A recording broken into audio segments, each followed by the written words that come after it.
Well, good evening, everybody. Welcome to Racquetball Canada. This is the National Championships. My name's Tim Baggers, joined for this match by Curtis Cullen. Curtis, you're still in the tournament. I know you got to play next, but thanks for being on with us. We're going to have you for a couple games at least. Our match tonight is, and they're just about to start, the Murray brothers, the defending champions, taking on a couple that they know quite well in Jauvin and Leduc. Same area, probably play each other all the time. It's one of those ones where Murray brothers is probably going to be pretty confident. Yeah, absolutely. I mean, the guard hasn't changed over yet.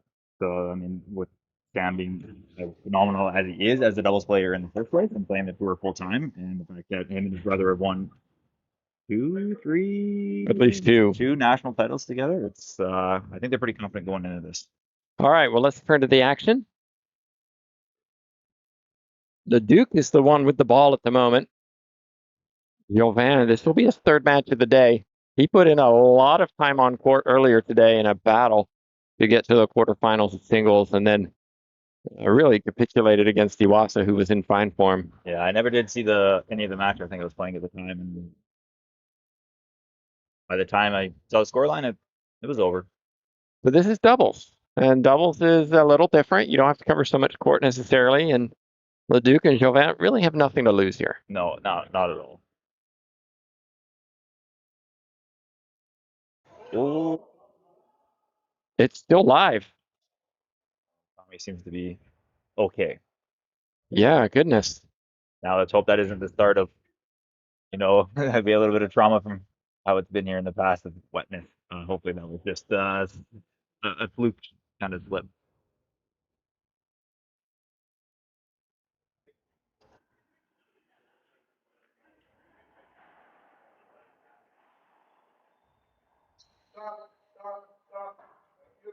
Our official for this match is Rick Matson, well known in Racquetball Canada.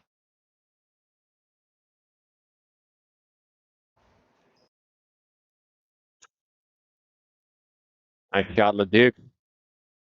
Jauvin, a bit of a flashy player. He'll have to contain himself in this match, trying to avoid the unforced errors that often accompany his game. He's a flashy player, but I do feel like when it's in pressure situations, he actually goes defense quite often and kind of makes his opponent try to have to win it. But in this scenario, I think you're going to see a lot of flash because that's not the case.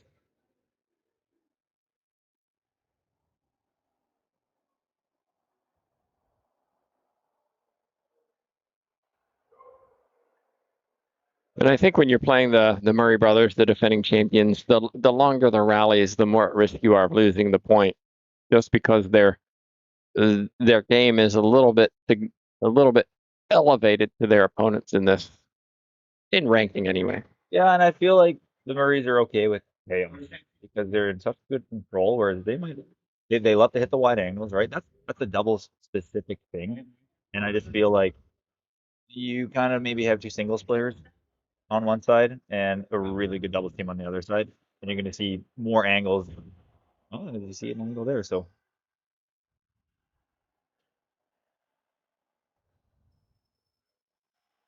See, that's a perfect example, right? That's maybe not necessarily a single shot.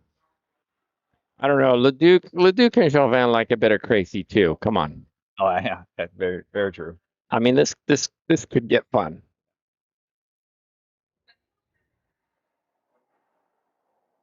Leduc's a fairly animated character on the court, particularly when things aren't going his way. Yeah. Nathan is very composed, actually. Mm-hmm.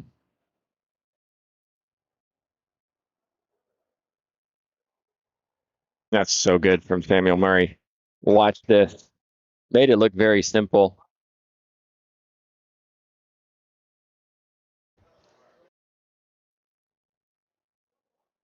Not a good serve. And justifiably punished.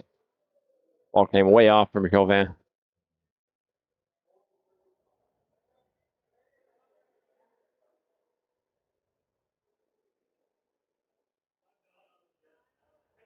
That's loose from Tommy Murray.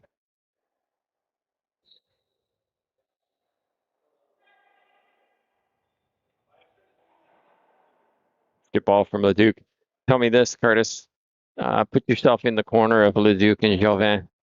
You've got Samuel Murray on the left side.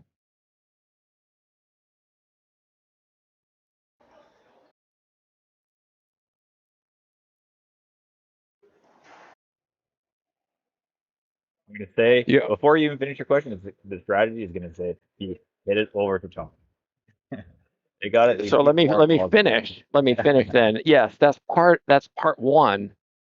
Part two, could you double serve him as well? If you're looking to win, yes. Okay, well, I expect to see it if you take them on in the final. I set you up, Curtis. Oh, yeah. We have a match to play after this one. I said it. We got to get there. Yeah. They have to get there too. Now, I do want to mention that we did play them in the final last year, and it was actually very incredibly hard to even. Sam was even taking those balls. It was wraps, and it was an interesting and fun game. And it's just a credit to how good Sam Murray is and how much of a team player Tommy is, and he still produces the shots like that when he needs to.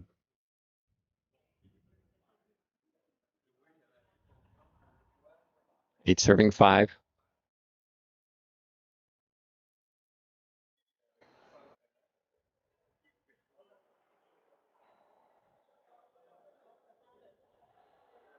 It's a great shot from Michael Leduc. One of the question marks coming into this tournament was the health of Samuel Murray. Yeah, the fact that we see him playing is a really good sign.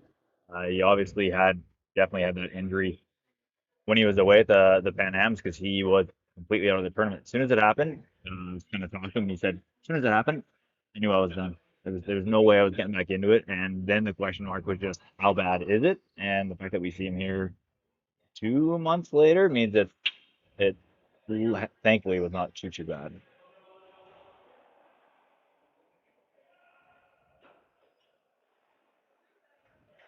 Tremendous play from all 4 players in that rally, but finished with a plum by Samuel Murray. Yeah, it was a great rally. And back to Samuel Murray's injury. Yeah, I spoke to him earlier. You can see there's a significant knee brace on his left knee. Mm-hmm. And he said, this is my first tournament back, and we'll see. If it goes well here, no surgery, no treatment, just continue to get better over the summer. No tournaments this summer.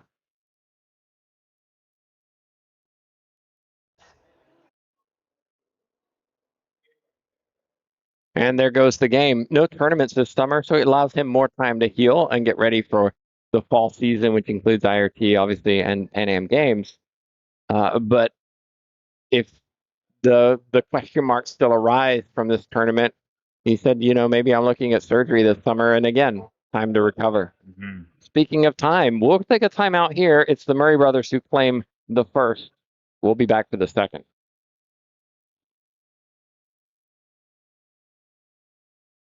Racquetball Canada s'engage à atteindre l'excellence, que vous entraîniez des joueurs débutants ou des joueurs élites de niveau international. Nous travaillons en partenariat avec l'Association canadienne des entraîneurs pour offrir des possibilités de formation et de développement qui répondent à leurs besoins. Le programme de formation des entraîneurs de Racquetball Canada est directement lié à notre cadre de développement à long terme et fournit à ceux-ci les connaissances et les compétences nécessaires pour aider tous les athlètes à développer leur potentiel. Pour plus d'informations sur la formation des entraîneurs et pour planifier votre parcours d'entraîneur, visitez racquetballcanada.ca ou contactez-nous directement.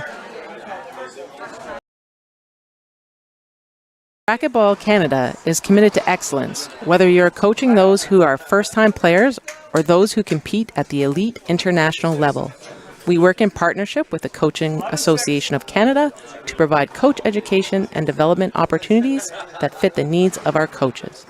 Racquetball Canada's coaching education program links directly to our long-term development framework and provides coaches with the right knowledge and skills to help all athletes develop to their potential.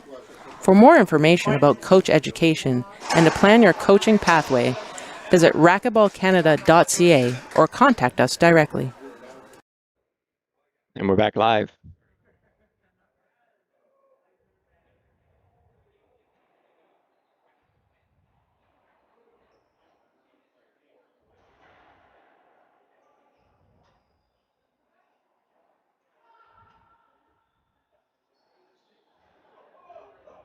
Wow. No injury obvious there from Samuel Murray. Unbelievable stretch and reach to get that ball back.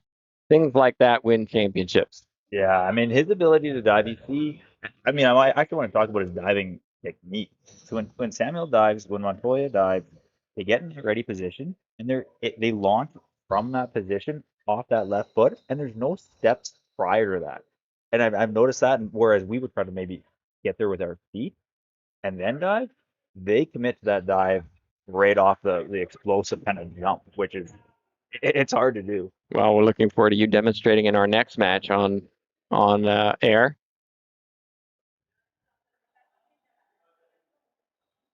Replay. Curtis, I know you've been doing some work with Racquetball Manitoba, but also junior racquetball, trying to revive racquetball at grassroots level. Yeah, I mean it's been a big goal of mine because I mean we had basically, not to spoil it, I guess, but we're revising our vision of Racquetball Canada is to put Canadians on racquetball courts, right? Fill our racquetball courts with players, and the first thing that we got to do is get our junior programs going, and then we need to wait patiently for 2, 3, 4 years for them to develop, and then hopefully we'll be able to see the result of that, right? And it started. Last year was our first kind of full year of getting things going. Some programs are still starting halfway through the year, but I'm expecting a full release of a lot of clubs, like 30, 35 clubs come September.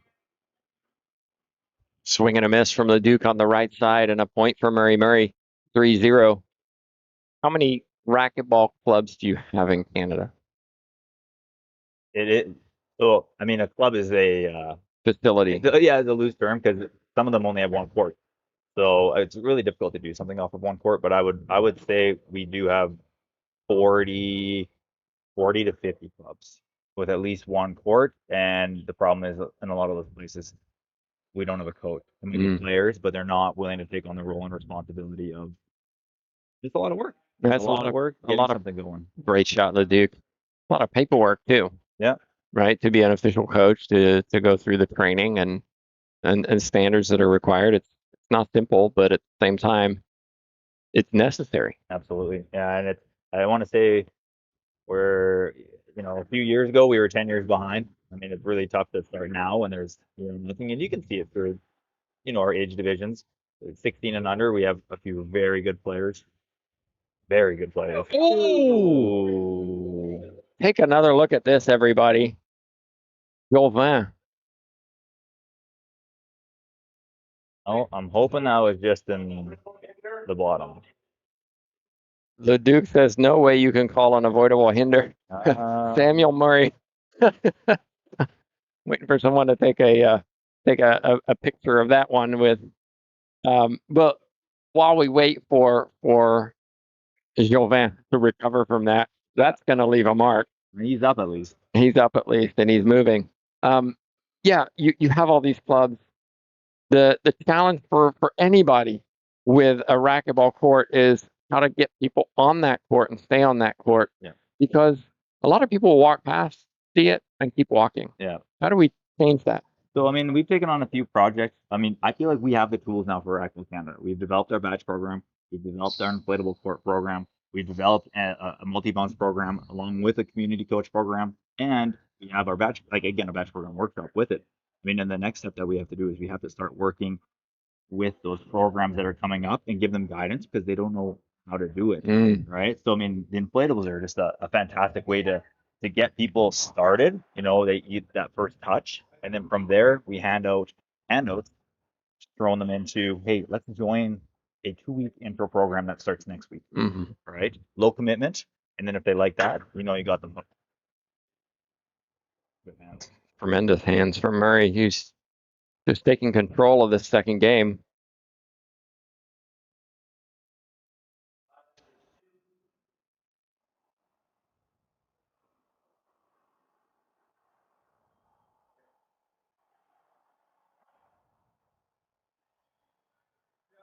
Shot from Leduc. He muscled that one in. Well, if we continue the conversation,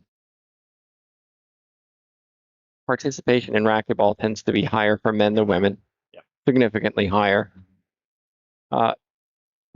Tommy Murray, excellent shot. continuing that, kids often find the racquetball court noisy, the ball too fast, and chaotic. Yeah. And I'm speaking from experience because my own kids have said the same thing, right? How do we change that? How do we get kids playing who may be afraid of getting hit? I mean, we just saw Jauvin go straight down. No 10-year-old wants to be hit like that. No. So I mean, I think I got the answer, and it's we got to bring back multi-bounce as not a game for kids, even with adults, right? Multi-bounce is in the IRF rulebook. It's now obviously in the Racquetball Canada rulebook because we adopted the IRF rulebook. And you would think that if something was in your rulebook, you would have the lines on the front wall for that specific type of ruling, right? Mhm. So we introduce all of our kids. I run a 50 junior program back in Brandon, a couple hours west of here, and everybody starts in multi-bounce. You have to basically earn your right to pass it through the badge program and becoming a good multi-bounce player. Anybody can play single bounce. And they play single bounce well and be contacting or they need to and learn the bounces out of the corners. We'll give them multiple bounces, right? And I feel like a goal would be every court needs to have multi-bounce lines on the front wall, which shows that we have grassroots going in that club.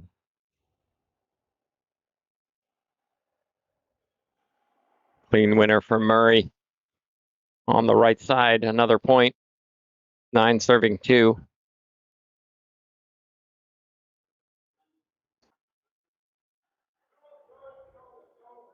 And what do you think about the idea? We're using the gearbox black here, which is a little slower than some of the other balls. What do you think about the idea of using a different ball or even slower ball than that to introduce the sport? Because you look at tennis, research found that when tennis lowered the nets for kids, there were longer rallies and therefore they were more success. They used a bigger ball. Yep. They used smaller racket. Whereas in racquetball, we use an adult ball, an adult racket, everything adult for junior player. Yeah, and I like the idea, especially for adults, to use a slower ball at the intro level because it's so chaotic in there. But when they're talking about kids and bounciness, and they're only hitting the ball 35, 40 miles an hour, the more bounce that ball has to it, the longer it stays up, it's easier for them to get set and go behind it. In multi-bounce. Yes. And then from there, it's almost like we need a multi-bounce ball, and we transition them off of that into a slower ball. Kind of like what to get set. Kind of like what squash has in relation to having a 1 dot versus 2 dot to try to introduce different levels. Yeah, absolutely. And we're in such an infancy stage. It could absolutely be something that we think of in the future. And I mean, I love my position that I have in Racquetball Canada, that I can actually potentially bring that idea up and work with the club owners and say, and all the coaches across Canada, be like, what do you think about this? Let's give this a try. Because multi-bounce, you're not playing ranked games. You're not getting ranking. So, although it is the official ball of Canada, I mean, no, I see now I'm going to shoot myself in the foot because we're sponsored by Gearbox and it's a fantastic ball. I would love for them to maybe come up with one that's a multi-bounce ball that is a little bit bouncier, right? I mean, it's just, you can have so many solutions that way, but it is a potential. Well, now that we've solved all racquetball problems, I know you have a match coming up in just after this one, so we're going to let you go, Curtis. Thank you very much. Big thanks for your contributions, not only to Racquetball Canada, but IRF, and of course all the juniors who I've had fun watching here. So best of luck in your next match. We're going to take a short commercial break. We'll be back. Murray brothers are in complete control. Enroll in Racquetball Canada's badge program Coach Workshop so you can get your program up and running. In our 3-hour workshop, you will learn theory, content, and how to implement a fun and exciting program. We offer this coach training workshop virtually to make it accessible and affordable. Once a coach has successfully completed the badge program workshop, they will gain access to all the online resources and program materials, including videos, report cards, and marketing materials so they can get started right away. Well, looks like we're ready to go again. Murray took charge of that second game, taking away any hope Leduc and Jauvin had. And it cannot continue with Jauvin making unforced errors like that. I mentioned that at the beginning of the match, JTRB at the controls, everybody. You just can't do it against the Murray brothers. They're too good. It's a bit wild and crazy, which is why Samuel Murray takes center stage and rips this forehand pinch into the right corner. Jauvin's just setting him up time and time again.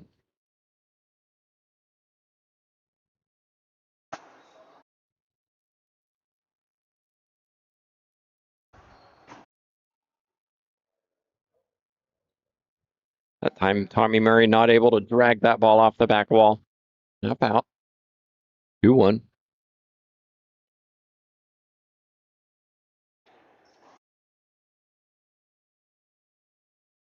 Three-one. Swing and a miss from Leduc, who's... I feel like both Jauvin and Leduc are trying to hit too hard. They're trying to compete with the power of the Murray brothers. They don't need to.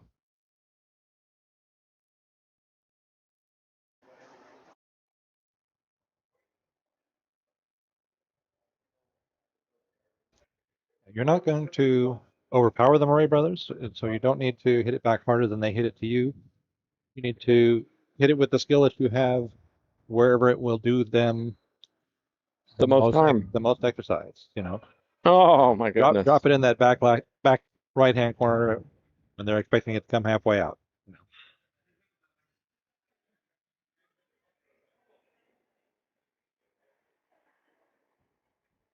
And just a reminder, we got one more match. I mentioned Curtis Cullen. He's playing with Kobe Iwasa. And they'll be looking to get to the final again to take on the Murray brothers, assuming this holds true in the scoreline. That's a nice shot from Jauvin. Samuel Murray applauds that one. Just hasn't been able to applaud too many of them from Jauvin.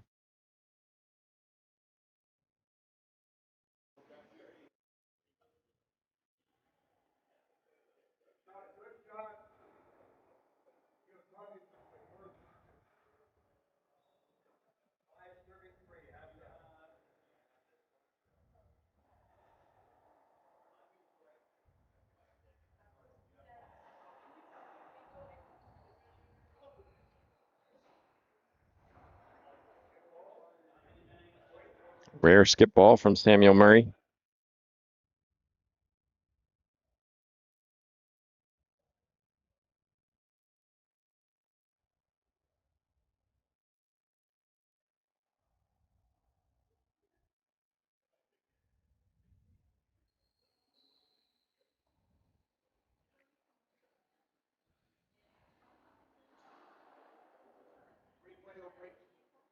Jauvin doesn't like it. I like the call. Murray was jumping. There was room to swing. Safety hold up. There are line judges if he really wanted to appeal that. Exactly.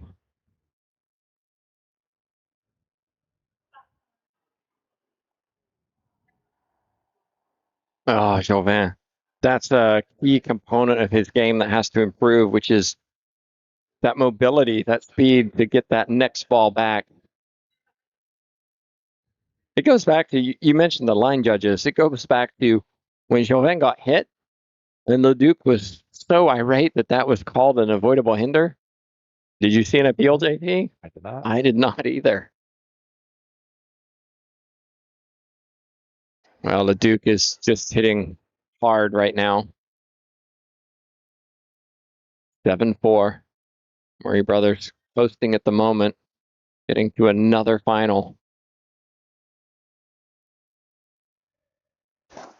And Samuel Murray, that's why he's like, I got this. Get out of my way. Let me roll it. And that's because he can. Mm-hmm.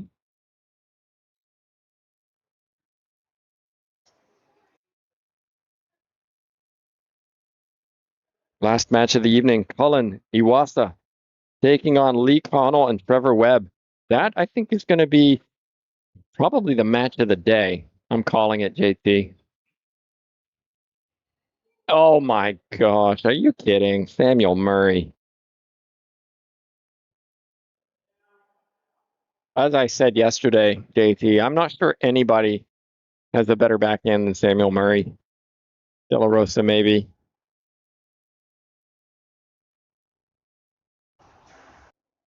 Great shot, Leduc. Did we come up with any others? Moscoso hits hard, but I don't think has the control that Samuel Murray has.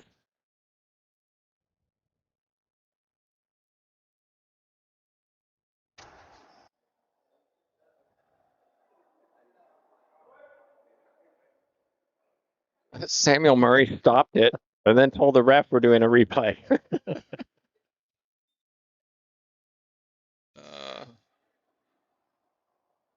All these four on the court are good friends. Leduc, though, skips another one, going hard high, trying to roll it. Low percentage pays the price, match point.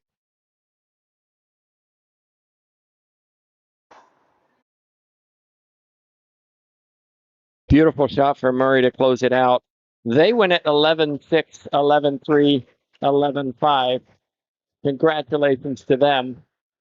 Well, JT, we got one more match coming up. As I mentioned, Curtis Cullen, Kobe Iwasa, they'll be looking to get to a final again, but they've got a stiff test against Trevor Webb and Lee Connell. If you've never watched, particularly Lee Connell, he's a lot of fun when he plays, quite a character, and he and Webb make quite a team. But Cullen and Iwasa, you're going to see a lot of power between those two and a lot of speed. So hope you join us for that. All players are here. They get about 5 minutes to warm up, and we'll be back for more action here in Winnipeg, Manitoba.